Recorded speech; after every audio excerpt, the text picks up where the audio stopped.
परत पाला पाचोळा शेणखत वगैरे चांगल्या प्रतीचं त्यावेळेस मिळत होतं. बरोबर आहे. मग हे नासावलं कोणी? नासवलं म्हणजे हे संपूर्ण शेतकरी नाही शेतकऱ्यांनी नासवलं, हे मार्केटिंग वाल्यांनी नासवलं. मार्केटिंग शेतकऱ्याला पैसा दाखवला. या लोकांनी पैसा दाखवीत शेतकऱ्याला या केमिकलच्या माग पळवलं.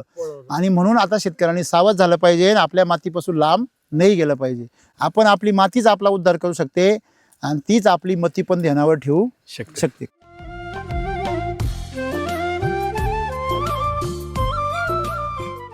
जर तुम्हाला कळतंय अरे हे सोनं आहे, तर ते टनाने पिकवा ना, मनाने का पिकवायचं? कारण तुमचं मन तेवढं बारीक आहे म्हणून टनाने पिकवा. सोनं आहे तर जो एससीटी वैदिक मध्ये रेग्युलर वापरतो त्याचा माल सोन्यासारखा विकतो. पण त्यासाठी आपल्याला आपली मानसिकता काय करावं लागेल?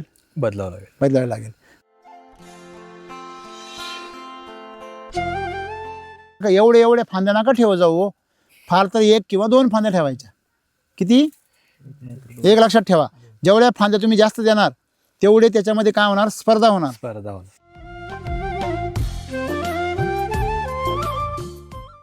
गवत काय म्हणजे काढलं पाहिजे? हा चांगला प्रश्न आहे. बघा तुमचा प्रश्न आहे की गवताचं काय करावं. आता पहिली गोष्ट, यांच्या बागेमध्ये गवत झालंच नाही, पहिली गोष्ट म्हणजे, बरोबर की नाही? ही औषधी वनस्पती आहे, ही माहिती का तुम्हाला? तुम्ही जा इंटरनेटवर, हे फार भयानक औषध आहे आयुर्वेदामधलं. म्हणजे एससीटी वैदिकवर तुमच्या शेतामधली सगळी जुनी जी तण आहेत ना, त्याला तुम्ही जुन्या काळात गवत यायचे, म्हणजे हे जेव्हा औषधी वनस्पती त्याच येतात फक्त. आता हे शेणाची काय आहे? गौरी आहे. आणि ही मुळी कशामध्ये घुसली आहे? शेणाची गौरीमध्ये. आणि पूर्ण ते शेण तिने काय केलंय? काबीज केलंय की नाही? म्हणजे ही ताकद कशामुळे येते? सॉइल चार्जरमुळे. तुम्ही शेणखतात जर सॉइल चार्जर मिक्स केलं तर शेणखत काय होतं? एकदम ताकदवर होतं. आणि तेच तुम्ही मिल्क चार्जरचं शेणखत जर वापरलं तर मग ते विचारायचं नको, बरोबर आहे की नाही?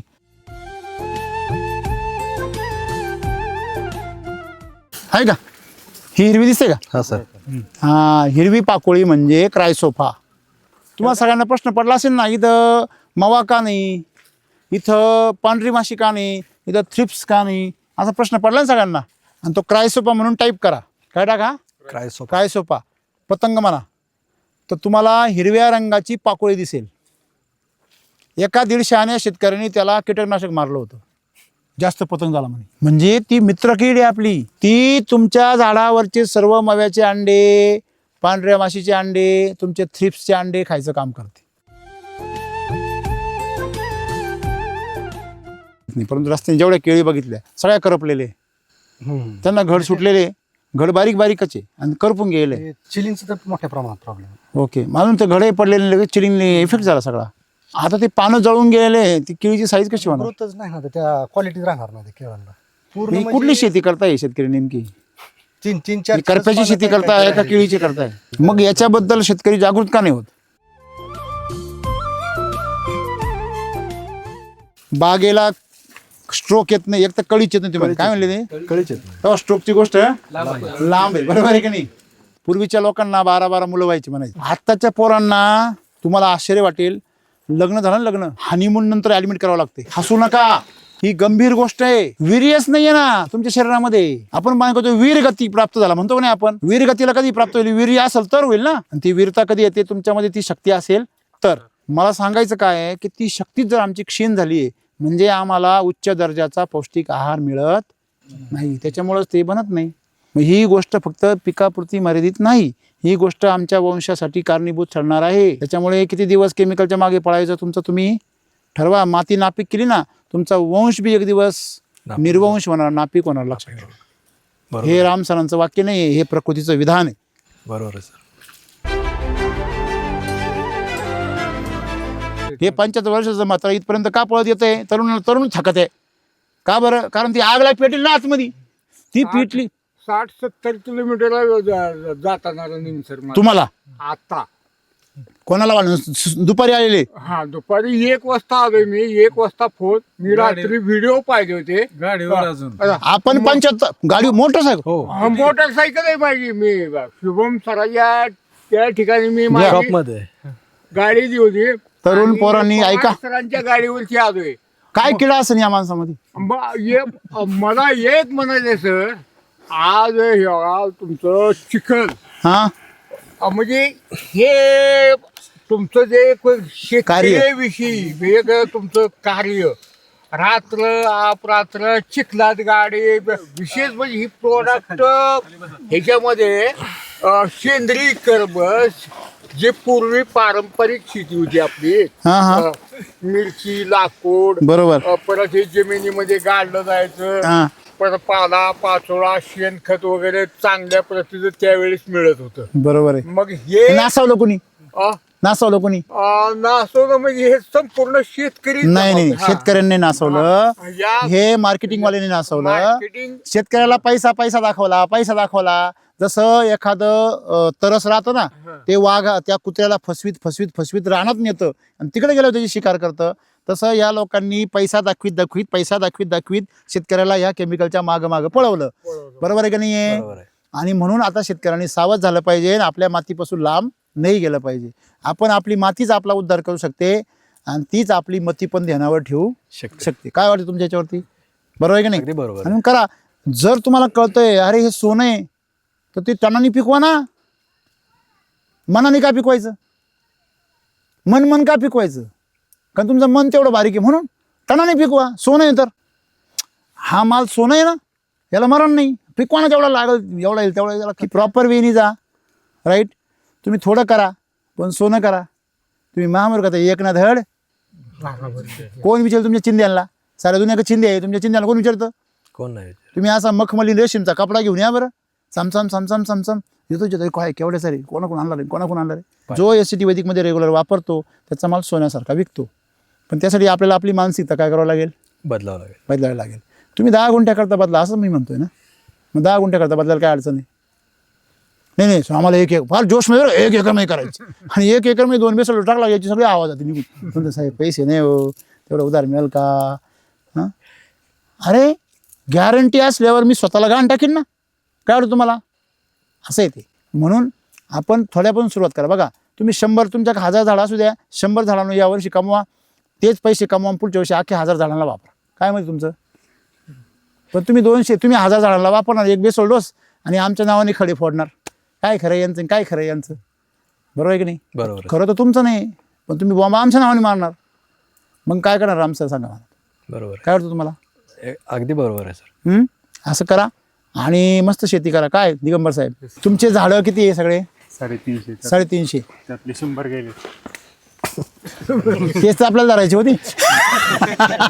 बरं ठीक आहे, दुसरे 100 धरा. त्यातले जे 2 लाईन आहे, 2 लाईनवर SCT वैदिक वापरा. तुम्ही 3 बेसल डोस टाका. 3 बेसल डोसचा जेवढा खर्च येईल तो लिहून ठेवा. 3 बेसल डोस टाकल्यानंतर जर तुम्हाला हवे तसे रिझल्ट नाही भेटले तर माझा फोन नंबर आहे, फोन करायचा. तुमचे 3 बेसल डोसचे पैसे माझ्याकडून घ्यायचे रिटर्न. एवढ्या माणसांसमोर कॅमेऱ्याच्या समोर. अजून काय पाहिजे? 3 बेसल डोसने काही कपाळाचं कातडं जाणार नाही माझं. कमाई ऐपत नाही. देऊ शकतो ना? वापरा. आधी तुम्ही घाला. जर तुम्हाला रिझल्ट नाही भेटले तर माझ्याकडून परत मागा. का हो पाटील? हा ना, बरोबर आहे. हां वापरा. का अख्खा परिसर बघाल ना. ठीक आहे, आता हे आमचे आहेत, तुम्ही तर आमचे नाही लगेच. तुमचे रिझल्ट येतो बघू ना आपण. मला इच्छा आहे ना बघायची. का हो? बरोबर आहे की नाही? करा. आणि मी तुम्हाला सगळ्यांना सांगतो, जो 4 बेसल डोस टाकायला तयार आहे त्याने ते 4 बेसल डोस दरवेळेस बेसल डोस टाकून कसा टाकायचा, RNPH कसं वापरायचं, त्याच्यामध्ये किती प्रमाण वापरायचं, अमृतजल कसं वापरायचं, सगळं शिकून घ्या. ते शिकण्यासाठी फोन करा आणि व्यवस्थित तुम्ही ते 4 बेसल डोस यांच्या मार्गदर्शनाखाली वापरा. दर बेसल डोसला तुम्हाला काय बदल दिसले का नाही दिसले तर तक्रार असेल तर मला फोन करा. असं करून तुम्ही जर 4 बेसल डोस टाकले आणि तुम्ही 4 बेसल डोस नंतर म्हटले का सर माझे बेसल डोस वायाला गेले, त्याचे दुप्पट पैसे मी तुम्हाला देणार. कधी पण या माझ्याकडे, पण सलग टाका. नाही ते 2 बेसल डोस यावर्षी टाकाल, 2 बेसल डोस पुढच्या वर्षी टाकाल. याल माझ्याकडे येऊ नका. कळलं? अशा प्रकारे करा. अगदी थोडं करा, 10 गुंठे 5 गुंठे करा. मी तुम्हाला बांधील आहे. लक्षामध्ये माझं इच्छा एवढीच आहे. एक जादू आपल्याला मिळाली आहे, ती जादू सगळ्यांनी वापरा. म्हणजे डाळिंबालाच वापरा असं नाही, केळीला वापरा. बेसल डोस तुम्ही कशालाही वापरा. सर म्हणजे तुम्ही मकाला कशा 4 बेसल डोस टाकायचे, 4 वेळा मका कर. बरोबर. सिंपल आहे ना. घासाला कसे करायचे, घासाला करू शकता, परंतु मेथीला कसं करायचं, 4 वेळा मेथी कर, तिलाच कर, काय प्रॉब्लेम नाही आहे. आलं लक्षामध्ये? म्हणजे तुम्ही हे सगळं करू शकता. फक्त 4 बेसल डोस 2-2 महिन्याच्या गॅपमध्ये गेले पाहिजे. तुमची माती कशी होते ती तुमच्याशी बोलते का नाही बघा. हां, तुम्हाला शेतात यायची गरज नाही, फक्त पिकाला बघायला यायचं, फिरायला. आता याला तुम्हाला अर्जंट अमृत जलचं पाणी करा.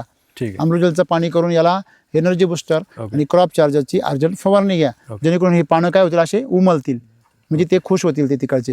हां, त्यांना परत बोलवा 1 महिना 2 महिन्यांनी. हा बोलवतो. हां, 1 नंबर बाग करून ते नाव ठेवून चालले ते आपल्याला. त्याच्यानंतर दुसरी गोष्ट म्हणजे एक तुम्ही ऑब्झर्वेशन केलं का, यांचं खोड बघा चमकतंय बघा. तुम्ही केमिकलच्या बागेत जा, त्याची साल निघालेली आहे का. तुम्ही हाच व्हिडिओ, आता याचा व्हिडिओ काढा आणि 1 लाख एवढे फांद्या नका ठेवत जाऊ, फार तर 1 किंवा 2 फांद्या ठेवायच्या. किती? 1 लक्षात ठेवा. जेवढ्या फांद्या तुम्ही जास्त देणार तेवढे त्याच्यामध्ये काय होणार, स्पर्धा होणार. आणि जेवढे तुम्ही फांद्या कमी ठेवणार तेवढे त्याच्यामध्ये काय वाढणार, स्टोरेज. आणि तेवढं खोड काय होणार, जाड. जेवढं खोड जाड होणार तेवढी साईज मोठी होणार. हे सरळ गणित आहे बरं का, लक्षात ठेवा. जेवढं खोड बारीक राहणार तेवढी साईज बारीक राहणार. जेवढी साईज जास्त होणार तेवढा रेट हाय भेटणार आणि तेवढी त्याची किपिंग क्वालिटी सुद्धा चांगले भेट. असे सिंपल आहे. गवत काय म्हणजे काढलं पाहिजे? हा, चांगला प्रश्न आहे बघा. तुमचा प्रश्न आहे की गवताचं काय करावं. आता पहिली गोष्ट, यांच्या बागेमध्ये गवत झालंच नाही, पहिली गोष्ट म्हणजे, बरोबर की नाही. आता यांनी नंतर मशागत कधी केली तुम्ही? हे आता त्याच वेळेस म्हणजे बाग धरली तेव्हाच केली, त्याच वेळेस. म्हणजे त्याच्यानंतर गवत झालंच नाही. आता का नाही झालं, कारण हे कृषी अमृत आणि सॉइल चार्जर काय करताय, वापरताय, म्हणून तण झालं नाही. सॉइल चार्जर जे आहे, पावसाळ्यात पूर्ण गवत. नाही, सॉइल चार्जर जर जास्त वापरलं तुम्ही तर तण जागेवर थांबून जातं. तुम्हाला आयडिया सांगतो. SCT वैदिकचा बेसल डोस जर दिला, 3 बेसल डोस, पहिल्या बेसल डोसला 50% गवत कमी होतं. किती? 50%. दुसऱ्या बेसल डोसला 25% शिल्लक राहतं. तिसऱ्या बेसल डोसला गवत जरी आलं तर ते त्रासदायक नसतं. आता यांच्याकडे गवत आहे पण ते गरजेचं आहे. इथं बेडवर गवत जेवढ्या जागेत त्यांची मल्चिंग आहे, निसर्गाने स्वतःचे काय केलं, झाकण करून घेतलं. ही ताकद आहे वैदिकची, बरोबर आहे. आणि तिथं जे गवत उतरलंय ते त्रासदायक बिलकुल नाही आहे. बघा हे ही औषधी वनस्पती आहे. ही माहिती का तुम्हाला? ही काय आहे? औषधे. तुम्ही जा इंटरनेटवर, हे फार भयानक औषध आहे आयुर्वेदामधलं. तुम्ही याचा फोटो काढा, इंटरनेटवर टाका, लगेच तुम्हाला कळून जाईल सगळं. म्हणजे SCT वैदिकवर तुमच्या शेतामधली सगळी जुनी जी तणं आहेत ना, त्याला तुम्ही जुन्या काळात गवत यायचे, म्हणजे हे ज्या औषधी वनस्पती त्याच येतात फक्त. आणि त्या ह्या झाडासाठी गरजेच्या, जसं झेंडू गरजेचा आहे नेमॅटोड येऊ नये म्हणून, तसे ह्या पण गरजेच्या आहे. त्या झाडाला मैत्री करतात, झाडाबरोबर देवाणघेवाण करतात, त्यामुळे ते आपल्याला गरजेचं आहे. दुसरी गोष्ट, जर गवत झालं, आता झालेलं आहे केमिकलमुळे, तर ब्रश कटरचा वापर करा. ब्रश कटरचा वापर केल्यानंतर तुम्हाला गवत हे होऊन जाईल, त्याच्यावर सॉइल चार्जर दाट फवारणी करा, तुम्हाला परत गवत त्रास देणार नाही. आलं लक्षामध्ये. आणि आपल्या शेतामध्ये तण असेल तर घाबरू नका, पीक स्ट्रॉंग करा. तुमच्या पिकावरची सगळी कीड कशावर येईल? तणावर. रोग कशावर येतील? तणावर. अजिबात घाबरायचं नाही. लक्षात, फक्त एक लक्षात घ्यायचं, रासायनिक खत दिलं की तणाला जोर भेटणार आणि पीक कमजोर होणार. तुम्ही जर SCT वैदिकची ताकद दिली, सॉइल चार्जर वगैरे जास्त, तर तुमचं पीक जोमदार होणार आणि तण कोमात जाणार.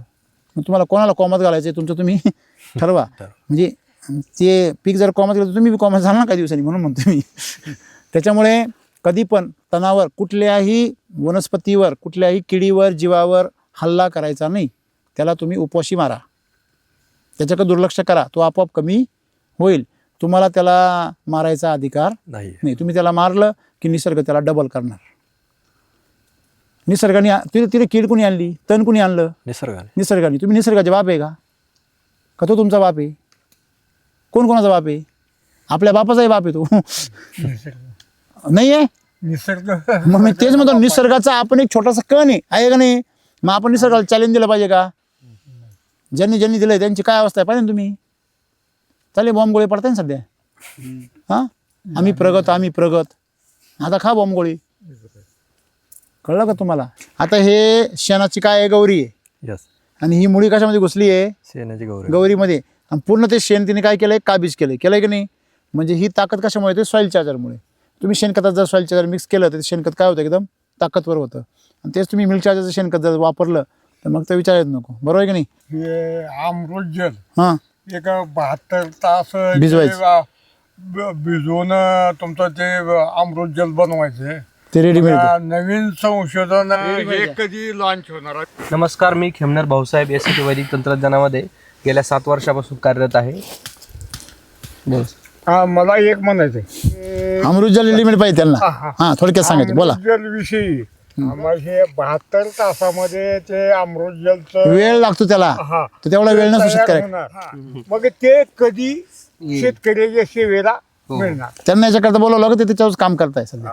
हा सर तुम्ही जे प्रश्न विचारला तो खूप सुंदर विचारलाय. कारण बऱ्याच शेतकऱ्यांनी असं याच्या अगोदर प्रश्न विचारला होता की रेडी टू यूज आम्हाला कधी मिळेल बा.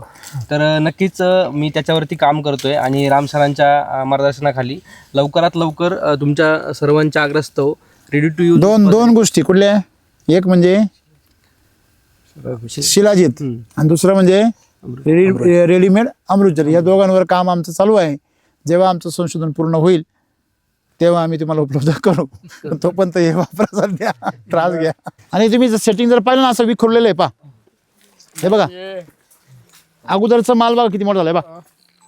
डायरेक्ट 30 ग्रॅम 40 ग्रॅम 50 ग्रॅमचं सेटिंग होते बरं का.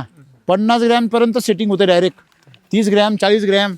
हे बा 5 वाजता बघायला पाहिजे होती बाग तुझी. हे बघा, हे बघा, इथं पा, इथं पा, इथं पा, हे बघा, हे बघा, हे सेटिंग पा.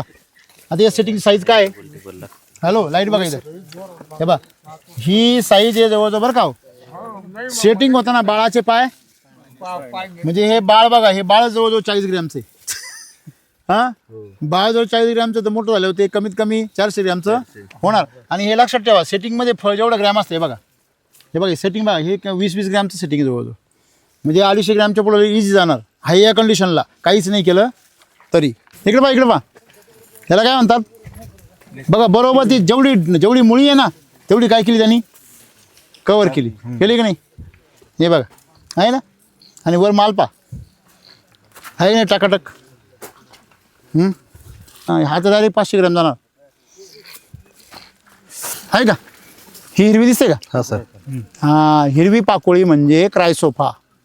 तुम्हाला सगळ्यांना प्रश्न पडला असेल ना, इथं मवा का नाही, इथं पांढरी माशी का नाही, इथं थ्रिप्स का नाही, असा प्रश्न पडला ना सगळ्यांना.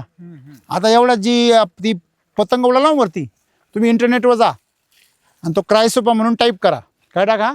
क्रायसोपा पतंग म्हणा, तर तुम्हाला हिरव्या रंगाची पाकोळी दिसेल. एका 150 शेतकऱ्यांनी त्याला कीटकनाशक मारलं होतं, जास्त पतंग झाला म्हणे. काय झालं? कीटकनाशक म्हणजे ती मित्रकीड आहे आपली. काय आहे? मित्रकीड. ती तुमच्या झाडावरचे सर्व मव्याचे अंडे, पांढऱ्या माशीचे अंडे, तुमचे थ्रिप्सचे अंडे खायचं काम करते. मांजर असली म्हणजे उंदराला घाबरायचं कारण तुम्ही बिंदास झोपायचं. कळलं का तुम्हाला? तशी ती मित्रकीड आहे, ती तुमच्या बागेमध्ये रात्रीची फिरते. तुम्ही झोपा काढताय, हे झोपा काढताय आणि ती काम करते. दिसले नाही, हे नाही. हा पिल्लू आहे तिथं, बरोबर, राईट बरोबर. हिरवं आहे बघा, आहे ना. हा दिसतं का हिरवं?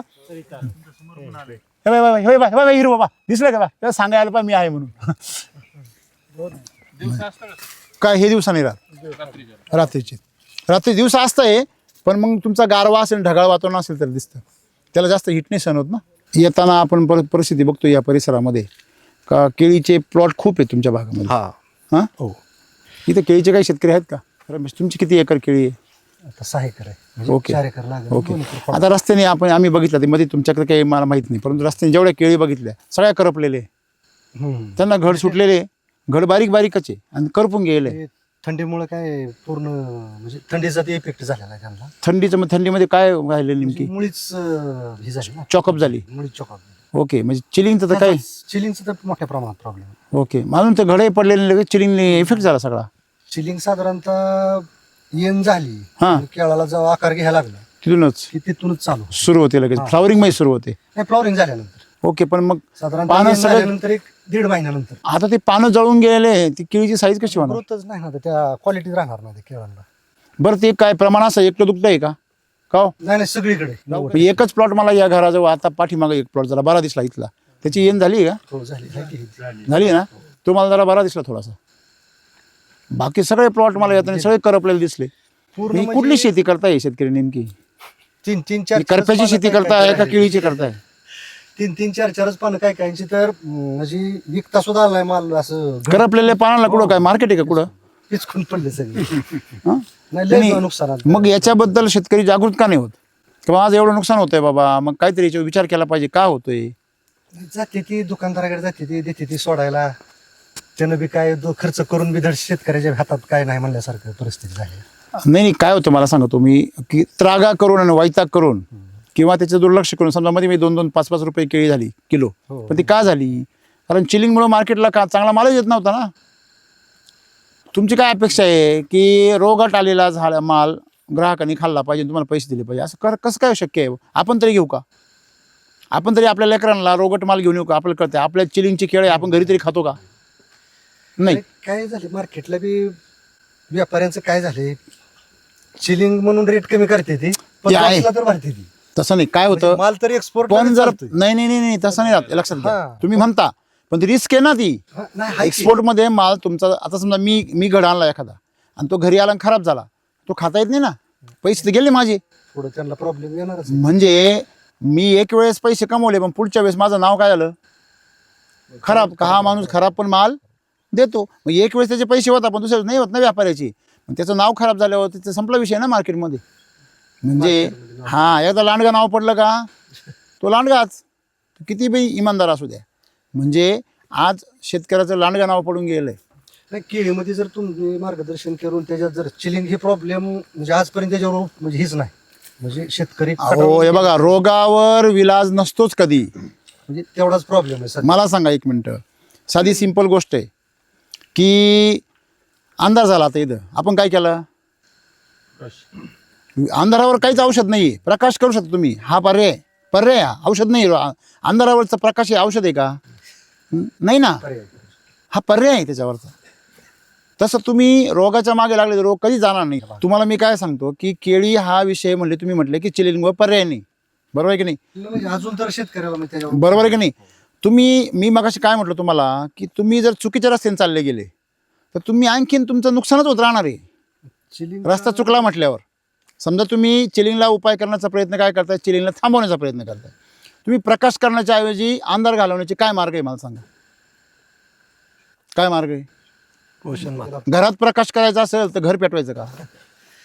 हॅलो, दिवस लावावं लागलं. हां दिवाच लावा लागला, प्रकाश करावा लागला. बरोबर आहे की नाही? म्हणजे तुम्हाला हे कळणं गरजेचं आहे की प्रकाश करण्यासाठी तुम्हाला पर्याय शोधणं गरजेचं आहे. त्यावेळेस तुमचा अंधाराचा उपाय निघेल. तसं हे जे तुमच्या समस्या आहे, चिलिंग हा एक रोग आहे, एक समस्या आहे. सेटिंग कुठे आहे? कुठे आहे? आतमध्ये उचकून पाहावं लागतं, बरोबर आहे की नाही? म्हणजे याला उन्हाचा काही त्रास आहे का? नाही. तुम्ही इथं पंचक्रोशीमध्ये फिरा, असं स्ट्रोक आहे का बघा बरं कुठं? बागेला स्ट्रोक येत नाही, एक तर कळीच येत नाही. तुम्हाला काय म्हणले ते? कळीच येत नाही. तेव्हा स्ट्रोकची गोष्ट लांब आहे, बरोबर आहे की नाही? तुम्हाला किस्सा सांगतो. पूर्वीच्या लोकांना 12-12 मुलं व्हायची म्हणायची. का हो, तुमचं वय किती आहे? बरोबर आहे की नाही? आत्ताच्या पोरांना तुम्हाला आश्चर्य वाटेल, लग्न झालं ना, लग्न हनीमून नंतर ऍडमिट करावं लागते.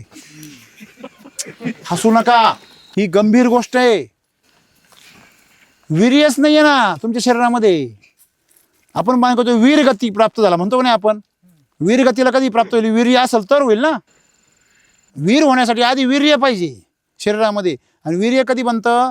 तुम्ही 40 दिवस भरपूर अन्न खाल्ल्यानंतर त्याचं किती ग्रॅम भरतं? 10 ग्रॅम भरतं. म्हणजे आपल्या शरीरामध्ये सर्वात शेवटी तयार होणारी सर्वात पॉवरफुल शक्ती म्हणजे वीर्य शक्ती. म्हणून त्याला वीर पण असं म्हणतात, आहे की नाही? तुम्ही तुमच्यामध्ये काहीतरी वीरता पाहिजे. आणि ती वीरता कधी येते? तुमच्यामध्ये ती शक्ती असेल तर. म्हणजे तुम्ही जर ब्रह्मचर्य जर पाळलं तर त्या शक्तीचं रूपांतर तुमच्या दिव्य शक्तीमध्ये होतं, ब्रह्मचर्य जर पाळलं तर. आणि जर तुम्ही जर संबंध केले, त्यातून एक बाळ जन्माला येतं, एक नवीन जीवन जन्माला येतं. दोन्ही गोष्टी पण पवित्र आहे, लक्षात घ्यायचं. मी घाणेरडं काहीच नाही आहे. मला सांगायचं काय आहे की ती शक्तीच जर आमची क्षीण झाली आहे म्हणजे आम्हाला उच्च दर्जाचा पौष्टिक आहार मिळत नाही, त्याच्यामुळंच ते बनत नाही. मला सांगा, हलक्या दुधाला साय येते का? नाही येत. सिंपल गोष्ट आहे. हलकं अन्न आहे सध्या सगळं, त्याला सायच नाही येत. मग ही गोष्ट फक्त पिकापुरती मर्यादित नाही, ही गोष्ट आमच्या वंशासाठी कारणीभूत ठरणार आहे. त्याच्यामुळे किती दिवस केमिकलच्या मागे पळायचं तुमचं तुम्ही ठरवा. माती नापीक केली ना, तुमचा वंश बी एक दिवस निर्वंश होणार, नापीक होणार. लक्षात ठेवा. हे राम सरांचं वाक्य नाही आहे, हे प्रकृतीचं विधान आहे. बरोबर आहे सर, आहे की नाही? हो, तुम्हाला गोष्ट तुम्हाला हे वाटते पण ही गोष्ट फार महत्त्वाची आहे सर. हां बरोबर आहे की नाही? मर्दानगी गाजवतो, पण कमीत कमी ती मर्दानी टिकली पाहिजे तुमची. हां हे झाड किती सराउंडिंग बघा, हे बघा इकडून पहा, आहे इकडे बघा, जा असं राऊंड पुढे पुढे आहे का नाही? जबरदस्त आहे का नाही? बरं एक ऑब्झर्वेशन करा, ह्या झाडांनी ड्रीपवर काय केलेली आहे, स्वतःची कॅनॉपी केली केली का? म्हणजे ड्रीपवर त्यांनी स्वतःच काय धरलंय, सावली धरली. याच्यावरती ग्रोथ कशी झाली? म्हणजे आपण काय डेव्हलप केलं पाहिजे, कॅनॉपी डेव्हलप केली पाहिजे, कळलं का? त्यासाठी आपण जमिनीमधून सॉइल चार्जरचा भरपूर वापर केला पाहिजे. असे तार काय आहे, नावाला झाड स्वतःच्या जीवा उभं आहे एवढ्या माल घेऊन. हे तुम्ही करून पाहिलं नसेल बघा, तार मी खाली लोंबवली बघा, काय आहे त्याला तारीचा भार, सगळ्या दोऱ्या ढिल्या झाल्या. झाड हलवा बरं, झाड किती कडक आहे बघा, आहे का? आहे का? हां मग हे महत्वाचं आहे, सेल्फ स्टँड आहे. पोरगं जेव्हा सेल्फ स्टँड होतं ना, तेव्हाच बापाला समाधान वाटतं बाप झाल्यास, नाही तर बाप तसा होऊन काहीच उपयोग नाही. तसं शेती आपण आपल्या बागेचा बाप तेव्हाच व्हायचं जेव्हा ते स्वतःच्या पायावर उभा राहते. बहरून उभं राहील. नुसतं उभं राहून नाही उपयोग, बहरलं पाहिजे. बरोबर आहे की नाही? चला.